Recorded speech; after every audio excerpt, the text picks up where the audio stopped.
ৰণত পৰিব নেকি গৌৰৱ গগৈ কিয়নো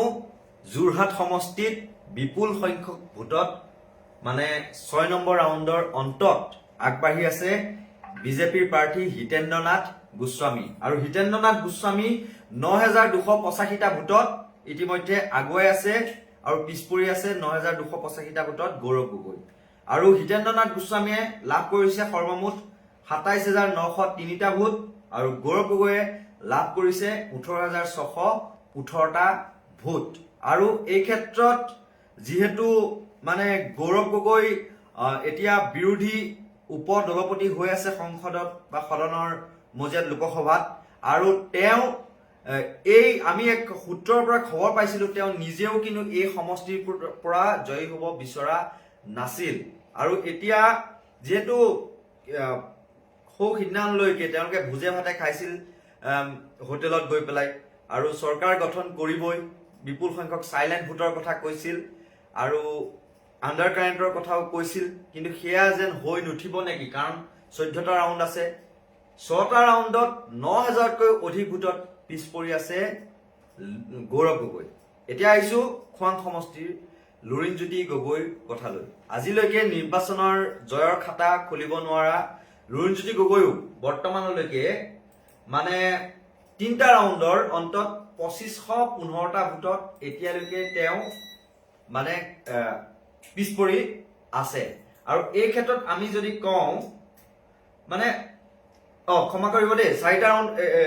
শেষ হৈছে আৰু 3307টা ভোটত পিছপৰি আছে লুৰিণজ্যোতি গগৈ চক্ৰধৰ গগৈতকৈ আৰু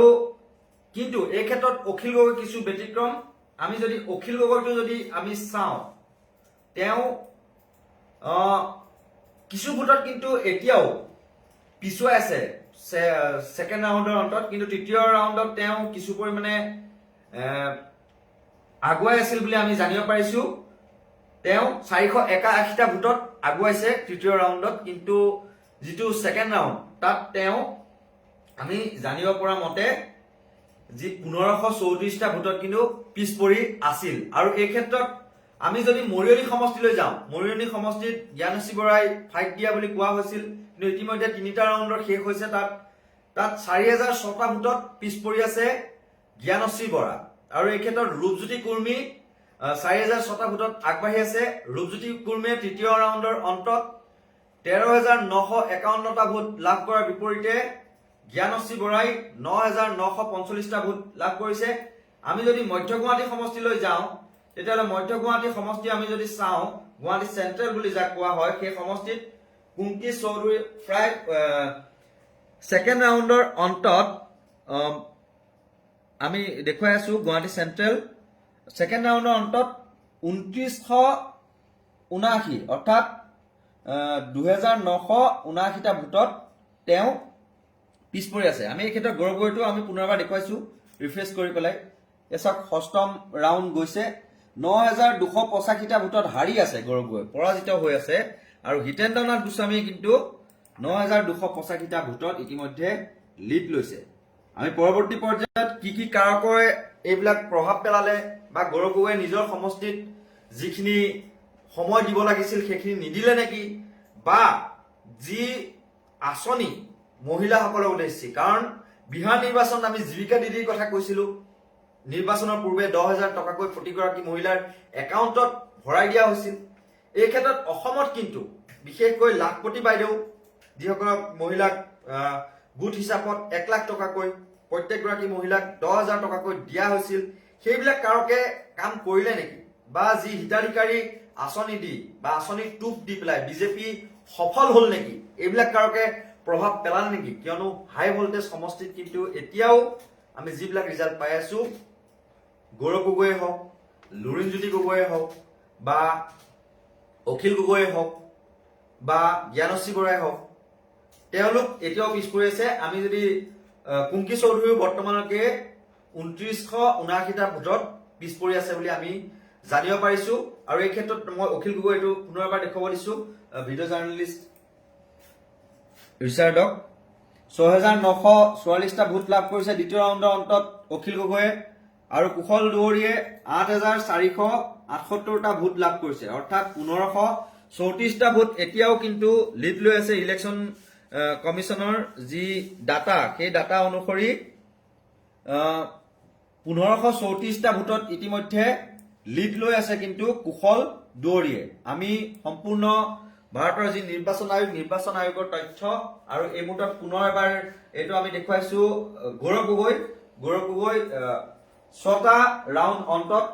9285টা ভোটত তেওঁ পিছ পৰি আছে 27903টা ভোট লাভ কৰিছে হিতেন্দ্ৰনাথ গোস্বামীয়ে আৰু গৌৰৱ গগৈয়ে 18618টা ভোট লাভ কৰিছে ইলেকশ্যন কমিশনৰ যি ডাটা সেই ডাটা অনুসৰি ইয়াক ছবিখন কি হয়গে মৰিয়নি সমষ্টি আমি দেখুৱাইছো 4006টা ভোটত পিছ পৰি আছে জ্ঞানশ্ৰী বৰা ৰাইজৰ দলৰ আৰু ৰূপজ্যোতি কুৰ্মী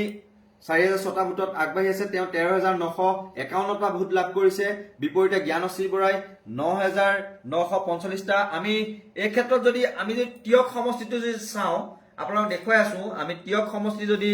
নিৰ্বাচন আয়োগৰ যি ডাটা সেই ডাটা অনুসৰি যদি আমি চাওঁ এই ক্ষেত্ৰত পল্লৱী গগৈ কিন্তু এতিয়া পিছ পৰি আছে বিকাশ শইকীয়াতকৈ তেওঁ জয়ী হ'ব বুলি ধাৰণা কৰা হৈছিল আৰু যিহেতু তেওঁ যোৱা বছৰ 1350টা ভোটত তেওঁ পৰাজিত হৈছিল আৰু তেতিয়া ৰাইজৰ দলৰ লগত মিত্ৰতা নাছিল কিন্তু এবাৰ মিত্ৰতা কৰাৰ পাছতো কিন্তু বৰ্তমান সময়লৈকে দ্বিতীয় ৰাউণ্ডৰ অন্তত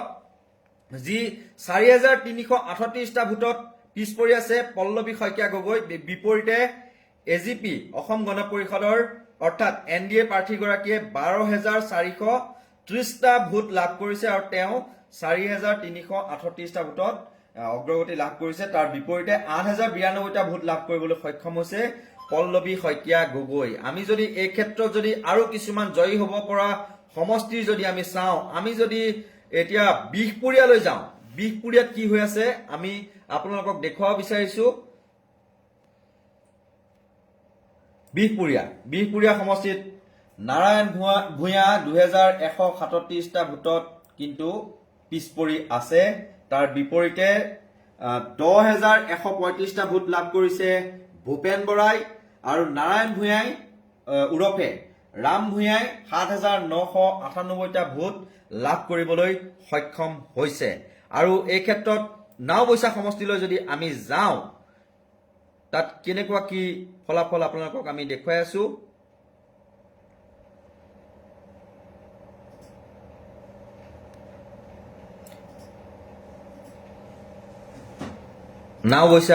নাওবৈচাত পিছ পৰি আছে তৃতীয় ৰাউণ্ডৰ অন্তত ডক্টৰ জয়প্ৰকাশ দাস জয়ী হ'ব বুলি ধাৰণা কৰা হৈছিল নিৰ্বাচনৰ পূৰ্বে কিন্তু তেওঁ বৰ্তমান সময়ত 1989টা ভোটত পিছ পৰি আছে তাৰ বিপৰীতে বসন্ত দাস অসম গণ পৰিষদ অৰ্থাৎ অসম গণ পৰিষদলৈ তেওঁ গৈছিল নিৰ্বাচনৰ পূৰ্বে বিজেপিৰ আছিল তেওঁ কিন্তু অসম গণ পৰিষদলৈ গৈয়ে তেওঁ টিকট লাভ কৰিছিল আৰু এই ক্ষেত্ৰত 14558টা ভোট লাভ কৰিছে বসন্ত দাসে আৰু 12569টা ভোট লাভ কৰিছে ডক্টৰ জয়প্ৰকাশ দাসে আৰু এই ক্ষেত্ৰত ৰঙানদী সমষ্টি যদি আমি চাওঁ কি হৈ আছে আমি প্ৰত্যেকটো সমষ্টি আমি দেখুৱাৰ বাবে চেষ্টা কৰিম হাই ভোল্টেজ সমষ্টি আমি এতিয়া যাম ৰঙানদী সমষ্টিলৈ ৰঙানদীত 6707টা ভোটত আগবাঢ়ি আছে ঋষিৰাজ হাজৰিকা আৰু জয়ন্ত খাউন 6707টা ভোটত পিছ পৰি আছে তৃতীয় ৰাউণ্ডৰ অন্ত 16টা ৰাউণ্ড মুঠ 3টা ৰাউণ্ড সম্পূৰ্ণ হৈছে 9329টা ভোট লাভ কৰিছে জয়ন্ত খাউণ্ডে বিপৰীতে 16036টা ভোট লাভ কৰিছে বিজেপিৰ ঋষিৰাজ হাজৰিকাই আৰু এই ক্ষেত্ৰত আৰু সমষ্টি আছে কলিয়াবৰ সমষ্টিটো যদি আমি চাওঁ কলিয়াবৰ সমষ্টিত নিৰ্দলীয় প্ৰাৰ্থীগৰাকীয়ে টাফ ফাইট হ'ব বুলি কৈছিল কিন্তু এতিয়ালৈকে 5টা ৰাউণ্ডৰ অন্তত 8417টা ভোটত ব্যৱধানত পিছ পৰি আছে কেশৱ মহন্ততকৈ জিতেনজিৎ গৌৰে লাভ কৰিছে 15645টা ভোট আৰু বিপৰীতে কেশৱ মহন্তই লাভ কৰিছে 24062টা ভোট মুঠ 18টা ৰাউণ্ড হ'ব 18টা ৰাউণ্ডৰ 5টা ৰাউণ্ড ইতিমধ্যে শেষ হৈছে আৰু এই ক্ষেত্ৰত এটা কথা ইয়াত হাস্যকৰ বুলি ক'ব লাগিব যিগৰাকী নিৰ্দলীয় প্ৰাৰ্থী আছিল তেওঁ 390টা ভোট লাভ কৰিছে বিপৰীতে নটাত কিন্তু পৰিছে 441টা ভোট এটো কি খুচাইছে আচলতে কেশৱ মহন্তকো বিচৰা নাই জিতেনজিৎ গৌৰকো বিচৰা নাই প্ৰদীপ কুমাৰ বৰুৱাকো বিচৰা নাই আৰু জ্যোতিষ্কৰ ৰঞ্জন গোস্বামীকো বিচৰা নাই। জ্যোতিষ্কৰ ৰঞ্জন গোস্বামী 390টা ভোট লাভ কৰিছে, বিপৰীতে 9টাত ভোট পৰিছে 441টা। আমি পৰৱৰ্তী পৰ্যায়ত দেখাম। পুনৰ এবাৰ আমি কুংকি চৌধুৰী যদি চাওঁ একে আছেনে, হয়। তেওঁ কুংকি চৌধুৰী 3টা ৰাউণ্ডৰ অন্তত 7,368টা ভোটত তেওঁ পিছ পৰি আছে বিজয় কুমাৰ গুপ্তাতকৈ, আৰু কুংকি চৌধুৰীয়ে লাভ কৰিছে 9,524টা ভোট। বিপৰীতে বিজয় কুমাৰ গুপ্তা যিগৰাকী প্ৰাৰ্থী সেইগৰাকীয়ে 16,892টা ভোট লাভ কৰিছে। আৰু যিহেতু এইটো হিন্দীভাষী লোকৰ সমষ্টি আছিল বা তাত হিন্দীভাষী লোক মানে প্ৰভুত্ব বেছি আছিল, আৰু বিপৰীতে কিন্তু আম আদমি পাৰ্টিৰ অনুৰূপা ডেকা ৰাজাই এতিয়ালৈকে 327টা ভোটহে লাভ কৰিবলৈ সক্ষম হৈছে তৃতীয় ৰাউণ্ডৰ অন্তত। ঠিক সেইদৰে তৃণমূল কংগ্ৰেছৰ যিগৰাকী অভিজিত মজুমদাৰ তেওঁ 144টা ভোট লাভ কৰিছে, আৰু অচ্যুত কলিতা তেওঁ 109টা ভোট লাভ কৰিছে। ছচিয়েল মিডিয়া চেনচেচন আছিল তেওঁ মধ্য গুৱাহাটী সমষ্টিত, আৰু বহুতো মন্তব্যৰে তেওঁ হাইলাইটত আহিবলৈ চেষ্টা কৰিছিল। এটা সময়ত তেওঁ বেনাৰ ফলা বুলিও অভিযোগ আনিছিল, কিন্তু তেওঁ বৰ্তমানকে 109টা ভোটে লাভ কৰিবলৈ সক্ষম হৈছে। কিন্তু টাফ ফাইট হৈছে বুলি ক'ব লাগিব। কুংকি চৌধুৰী যিহেতু নতুন প্ৰাৰ্থী আৰু আটাইতকৈ সৰু প্ৰাৰ্থী, 27 বছৰীয়া মাত্ৰ কুংকি চৌধুৰীয়ে 9,524টা ভোট তৃতীয় ৰাউণ্ডৰ অন্তত লাভ কৰিবলৈ সক্ষম হৈছে, আৰু তেওঁ 7,368টা ভোটত তেওঁ পিছ পৰি আছে। আৰু 16টা ৰাউণ্ড আছে মুঠ, তাৰে 3টা গৈছে আৰু 13টা ৰাউণ্ড আছে। 13টা ৰাউণ্ডৰ অন্তত কি হয়, ছবিখন ওলোটা হয়নে একেই থাকে, সেয়া কিন্তু তেতিয়া পোহৰ লাগিব। গৌৰৱ গগৈ পুনৰবাৰ দেখুৱাইছো আমি 6টা ৰাউণ্ডৰ অন্তত 9,285টা ভোটত এতিয়াও পিছ পৰি আছে গৌৰৱ গগৈ, কাৰণ আৰু মাত্ৰ 8টা ৰাউণ্ডহে আছে, কাৰণ 14টা ৰাউণ্ডৰ 6টা ৰাউণ্ড ইতিমধ্যে গ'ল। যোৰহাটত ৰাইজে গৌৰৱ গগৈয়ে শেষ হাঁহি মাৰিব বুলি মানে ভাবি আছিল, যে গৌৰৱ গগৈ যিহেতু অসম প্ৰদেশ কংগ্ৰেছ কমিটিৰ সভাপতি আছিল তেওঁ, আৰু যিহেতু তেওঁ লোকসভাত বহুত সবল বিৰোধী স্থিতি লৈ আহিছিল, কিন্তু নিৰ্বাচনৰ পূৰ্বে যি পাকিস্তানৰ সৈতে লিংক থকা বুলি অভিযোগ আনি সংবাদমেল সম্বোধন কৰিছিল হিমন্ত বিশ্ব শৰ্মাই, এইবিলাক কাৰকেও প্ৰভাৱ পেলালে নেকি, বা নিজৰ সমষ্টিত কমকৈ তেওঁ সময় দিলে নেকি, সমষ্টিবাসীক মাত লগোৱাত তেওঁ কিছু ক্ষেত্ৰত কম হ'ল নেকি, বিজেপিয়ে যি মানে তাত যি হাই ভল্টেজ সমষ্টি বুলি ভাবি তাত গোটেই ৰথী মহাৰথীক নমাই দিছিল, সেয়া লাগিলে পীযুষ হাজৰিকাই হওক বা পবিত্ৰ মাৰ্ঘেৰিটাই হওক, হিমন্ত বিশ্ব শৰ্মাই নিজেই দুটাকৈ ৰোড শ্ব' বিভিন্ন ধৰণৰ প্ৰচাৰ সভাত ভাগ লৈছিল যোৰহাট সমষ্টিত। আৰু ক'ব লাগিব যে তেওঁলোকৰ ষ্টাৰ কেম্পেইনাৰ তাত গৈ আছিল, বাহৰ পাতি আছিলগৈ। সেই ক্ষেত্ৰত সেইবিলাক কাৰকেও প্ৰভাৱ পেলোৱাৰ লগতে কিন্তু আমি নুই কৰিব নোৱাৰো নিযুত মাইনা আঁচনি, লগতে নিযুত বাবু আঁচনি, লগতে আঁচনি কেন্দ্ৰিক যি বিজেপিৰ পলিটিক্স, আৰু বিজেপিৰ এটাই লক্ষ্য আৰু উদ্দেশ্য, তেওঁলোকে নিৰ্বাচনত জয়ী হোৱাৰ বা চৰকাৰ গঠন কৰে প্ৰথমটো দিনৰ পৰাই শেষৰ যি নিৰ্বাচন আছে, পিছৰ নিৰ্বাচনত তেওঁলোক কেনেকৈ জয়ী হ'ব পাৰিব, কেনেকৈ মানুহৰ মন আকৰ্ষিত কৰিব পাৰিব বিভিন্ন পৰ্যায়ত। এতিয়া শেহতীয়াকৈ চাওক, লেখকসকলকো, যুৱ লেখকসকলকো 25,000 টকাকৈ যি মানে হিতাধিকাৰী সজোৱা বুলি ক'ব লাগিব, তেওঁলোকক অনুদান দিছিল লেখা মেলা কৰাৰ বাবে। ঠিক একেদৰে মানে লাখপতি বাইদেউসকলকেই হওক, অৰুণোদয় আঁচনিৰ ধন, এইবিলাক আঁচনি কেন্দ্ৰিক যি মানুহক যি মানে টোপ দিয়া হৈছিল, সেইবিলাকেও নিশ্চয়কৈ কাম কৰা বুলি ক'ব লাগিব। আৰু খোৱাঙত কিন্তু লুৰিণজ্যোতি গগৈ, আমি পুনৰ কৈছো, তেওঁ আজিলৈকে যি খাতা খুলিব পৰা নাই। আমি দেখুৱাই আছো খোৱাং সমষ্টিৰ কি ফলাফল আমি এই মুহূৰ্তত দেখুৱাই আছো। কিছু আগবাঢ়িবও পাৰে বা আগবাঢ়িছে নে পিছ পৰি আছে, নাই, বহুত বেছি ভিতৰত পিছ পৰি আছে। 15টা ৰাউণ্ড আছে, তাৰে 5টা ৰাউণ্ড গলেই আৰু 10টা ৰাউণ্ড বাকী আছে, কিন্তু 5,161টা ভোটত এতিয়াও পিছ পৰি আছে। কিন্তু ইতিমধ্যে লুৰিণজ্যোতি গগৈ পিছ পৰি আছে বুলি আমি গম পাইছো। আৰু চক্ৰধৰ গগৈয়ে এতিয়ালৈকে 23,833টা ভোটত তেওঁ লাভ কৰিছে, তাৰ বিপৰীতে 18,672টা ভোট লাভ কৰিছে লুৰিণজ্যোতি গগৈয়ে। আৰু এই ক্ষেত্ৰত আমি দেখুৱাই আছো যি পৰিৱেশ আমি দেখুৱাই আছো আৰু পুনৰ এবাৰ আমি অখিল গগৈ আমি দেখুৱাবলৈ চেষ্টা কৰিম। অখিল গগৈ সমষ্টি হৈছে আপোনাৰ শিৱসাগৰত কি হৈছে আমি দেখুৱাও, পোনপটীয়া সম্প্ৰচাৰৰ জৰিয়তে দেখুৱাইছো। একে আছে, দুটা ৰাউণ্ডে দেখুওৱা হৈছে, তাত মানে তৃতীয় ৰাউণ্ড এতিয়ালৈকে অহা নাই আৰু সৰ্বমুঠ যিটো ৰিজাল্ট সেইটো আপোনালোকক দেখুৱাইছো। বিজেপিয়ে ৭৮খন আসনত অগ্ৰগতি লাভ কৰিছে, ইণ্ডিয়ান নেশ্যনেল কংগ্ৰেছে ২৪খন আসনত অগ্ৰগতি লাভ কৰিছে, BPF-এ 10খন আসনত অগ্ৰগতি লাভ কৰিছে, AGP-য়ে 10খন আসনত অগ্ৰগতি লাভ কৰিছে, AIDF-এ 2খন আসনত অগ্ৰগতি লাভ কৰিছে, UPPL-এ 1খন আসনত অগ্ৰগতি লাভ কৰিছে আৰু RJRD অৰ্থাৎ ৰাইজৰ দলে 1খন আসনত অগ্ৰগতি লাভ কৰি থকা বুলি কোৱা হৈছে। আৰু পৰৱৰ্তী পৰ্যায়ত আমি জনাম নিৰ্বাচনৰ সবিশেষ কি কাৰকে আচলতে প্ৰভাৱ পেলালে। এতিয়া আমি যদি চাওঁ, দিছপুৰ সমষ্টিটোত মীৰা বৰঠাকুৰে বহুত মানে কৈ আছিল, তেওঁ নিজে দাবী কৰি আহিছিল যে বহু ভোটৰ ব্যৱধানত তেওঁ জয়ী হ'ব। সাংবাদিক হিচাপে আমিও ভাবিছিলো মীৰা বৰঠাকুৰ সবল ভূমিকা ল'ব, কাৰণ তেওঁ ৰাইজৰ বিপদ হলে তেওঁ দৌৰ মাৰি যায়, কিবা এটা বিপদ হলেই বা বানপানীতো তেওঁ বিধায়ক নহৈও বা বিধায়ক প্ৰাৰ্থী হৈও আমি প্ৰদ্যুৎ বৰদলৈক দেখা পোৱা নাছিলো। কৃত্ৰিমবানৰ সময়ত দিছপুৰ সমষ্টি বিভিন্ন ঠাইত সেয়া লাগিলে পাঞ্জাৱেই হওক, সেয়া লাগিলে ৰুক্মিণী গাঁৱেই হওক, মানুহৰ ডিঙিৰ ওচৰলৈকে পানী, তথাপিও কিন্তু ভোটত SDIF-ৰ ভোটত খবৰ লৈছিল জয়ন্ত কুমাৰ দাসেই হওক, নিৰ্দলীয় প্ৰাৰ্থী তেওঁ, আৰু কংগ্ৰেছৰ প্ৰাৰ্থী মীৰা বৰঠাকুৰে, কিন্তু এইবোৰ কাৰকে প্ৰভাৱ নেপেলালে। গুৱাহাটীত এতিয়া মানে দিছপুৰ সমষ্টিত মাত্ৰ সিদিনা কংগ্ৰেছৰ পৰা বিজেপিলৈ জাপ মাৰি ARTT টিকট লৈ কিমান ভোটত আগুৱাই আছে এবাৰ দেখুৱাই দিব ভিডিঅ' জাৰ্নেলিষ্ট ৰিচাৰ্ড বৰ্মনে। আপোনালোকক দেখুৱাই আছো দিছপুৰ সমষ্টিত কি হৈ আছে গতিটো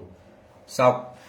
২২,৩১০টা ভোটত আগুৱাই আছে প্ৰদ্যুৎ বৰদলৈ। এদিন আগত বিজেপিত যোগদান কৰি এদিন পাছত টিকট লাভ কৰিও কিন্তু বিজেপিৰ ২২,৩১০টা ভোটত জয়ী হৈছে, মানে ইতিমধ্যে আগুৱাই আছে, এক প্ৰকাৰে জয়ী হোৱা বুলিয়ে ক'ব লাগিব। ২০টা ৰাউণ্ডৰ 4টা ৰাউণ্ড গৈছে আৰু 16টা ৰাউণ্ড আছে আৰু ৭,৫২৮টা ভোট মাত্ৰ লাভ কৰিছে মীৰা বৰঠাকুৰে। তেওঁ ২২,৩১০টা ভোটত পিছ পৰি আছে। বিপৰীতে নিৰ্দলীয় যিগৰাকী প্ৰাৰ্থী জয়ন্ত কুমাৰ দাসে ৩,২০৮টা ভোট লাভ কৰিছে আৰু ২৬,৬৩০টা ভোটত তেওঁ পিছ পৰি আছে জয়ন্ত কুমাৰ দাস। বিপৰীতে কিন্তু ২২,৩১০টা ভোটত আগুৱাই আছে প্ৰদ্যুৎ বৰদলৈ, ভাৰতীয় জনতা পাৰ্টীৰ প্ৰাৰ্থী, যিগৰাকী এটি ৰহস্যজনকভাৱে মাত্ৰ এদিন আগত তেওঁ বিজেপিলৈ আহিছিল কংগ্ৰেছৰ পৰা। এদিন আগত বিজেপিলৈ আহি কিদৰে ২২,৩১০টা ভোটত তেওঁ মানে বৰ্তমানলৈকে আগুৱাই আছে, সেয়াও কিন্তু ৰহস্যৰ আৱৰ্তত আছে। কিহৰ প্ৰভাৱ আচলতে ক'ব, এই সমষ্টিটোত 3টা সমষ্টি মিলাই ৰোড শ্ব' কৰিছিল অমিত শ্বাহে আৰু বিভিন্ন ধৰণৰ কাৰক নথকা নহয়। এই ক্ষেত্ৰত উন্নয়নৰ কথা কয় বিজেপিয়ে, উন্নয়নৰ ৰাজনীতি চাই পেলাই মানুহে ভোট দিয়া বুলি কয়। সেয়া কি বাৰু পৰৱৰ্তী পৰ্যায়ত আমি জানিব পাৰিম। কিন্তু আটাইতকৈ ডাঙৰ কথা এটা কৈ থওঁ, যদিহে বিজেপিত কোনোবা এটা গছৰ মুহাকো যদি টিকট দিয়ে, যি জয়ী হ'ব বুলি ধৰি ল'ব পাৰি। কিয়নো বিজেপিৰ দলত কাম কৰি থকা ৩৫ বছৰ একেলগে কাম কৰি আছিল জয়ন্ত কুমাৰ দাস, তেওঁক বঞ্চিত কৰি কংগ্ৰেছৰ এগৰাকী সাংসদ, চিটিং সাংসদ নগাঁৱৰ প্ৰদ্যুৎ বৰদলৈক আনি টিকট দিলে, ARTT টিকট পালে আৰু এতিয়া আমি যিখন ছবি দেখিছো ২২,৩১০টা ভোটত তেওঁ বৰ্তমানলৈকে আগুৱাই আছে 4টা ৰাউণ্ডৰ অন্তত। গতিকে ৰাইজৰ জনাদেশ, ৰাইজে যি ভাল পাইছে সেই অনুসৰি দিছে, আমি বিশেষ নকওঁ। পৰৱৰ্তী সময়ত আমি যিসমূহ ফলাফল সেয়া আপোনালোকলৈ বুলি আগবঢ়াবলৈ চেষ্টা কৰিম। আৰু বিশ্লেষণ বিজেপিৰ যি উত্থান হৈছে, বিৰোধীৰ কিহৰ কাৰণে মানে পৰি আহিছে, এই ক্ষেত্ৰত আমি আপোনালোকক সবিশেষ তথ্য পিছতে পৰৱৰ্তী পৰ্যায়ত আমি জনাবলৈ চেষ্টা কৰিম। চাই থাকিব নৰ্থ ইষ্ট নাও। ধন্যবাদ।